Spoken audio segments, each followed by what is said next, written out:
సమయమొచ్చింది. ఎస్తేరు సమయం రాగా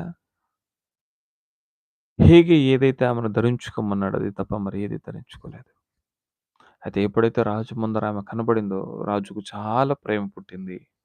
రాజుకు ఆమె మీద గౌరవం పుట్టింది. రాజుకు ఆమెను ఈమె నా భాగ్యస్వామి అనుకున్నాడు. అనుకున్న తర్వాత రాజు వెనువెంటనే కిరీటమును తీసి ఆమె తల మీద పెట్టి, "వస్తికి బదులుగా నీవే రాణి" అన్నాడు. ఎందుకు అంటే ఆయనకు కూడా ఎస్తేరును చూడగా దయ పుట్టింది. తిరిగి మరి వాళ్ళు ఒక విందు చేయించాడు.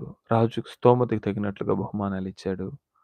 మొర్దెకై మాటను రాణి అయినా కూడా ఎస్తేరు దెబ్బతాటలేదు కానీ కాబట్టి ఎస్తేరు మరియు మొర్దెకై ఇద్దరు సంభాషించుకునేవారు.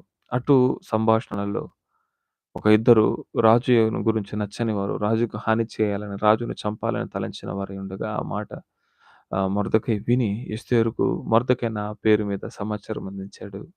తిరిగి ఆ రాజు వారిద్దరిని పిలిపించి, ఆ సమాచారం ఇన్వెస్టిగేషన్ చేసిన తర్వాత, అది నిజమని తెలుసుకున్న తర్వాత, వారిద్దరిని ఒక్క చెట్టుకు కొట్టి ఉరి తీయించాడు. రాజు సముఖముననే ఆ విషయమును గ్రంథమందు రాయింపబడింది.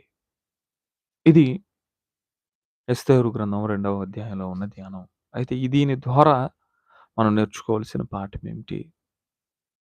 దీని ద్వారా మనం నేర్చుకోవాల్సిన పాఠమేమిటి?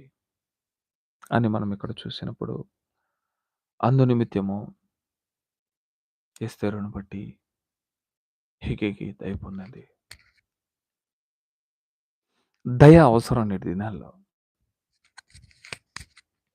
ఎవరి దయ కావాలి? ఎవరి దయ కావాలి? దయామయుడైన వాడు ఒకడున్నాడు. కరుణామయుడైన వాడు ఒకడున్నాడు. ఆ కరుణామయుని యొక్క దయ నీవు పొందుకుంటే, లేక ఆ దయామయుని యొక్క దయని నీవు పొందుకుంటే, నీవున్నన్నాళ్ళు నీకు సుఖజీవమే.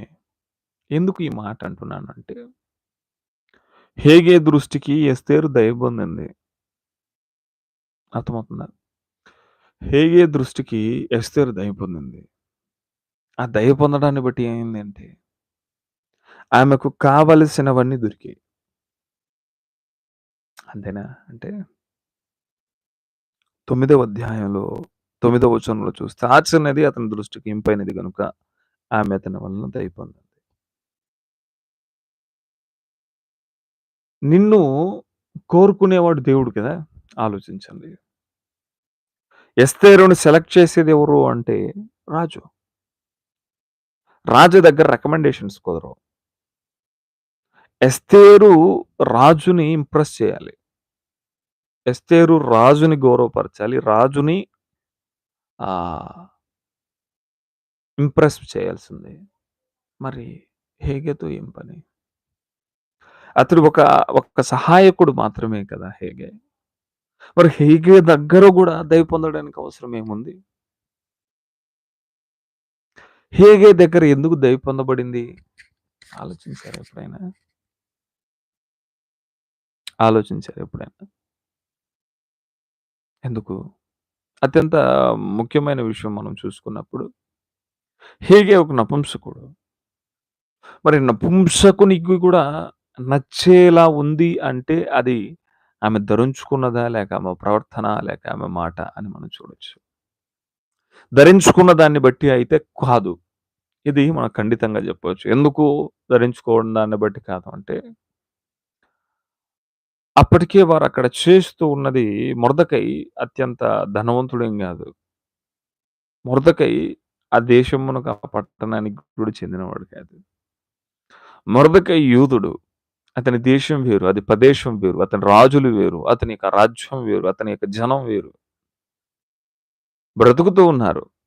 బ్రతుకు తెరువు కోసం.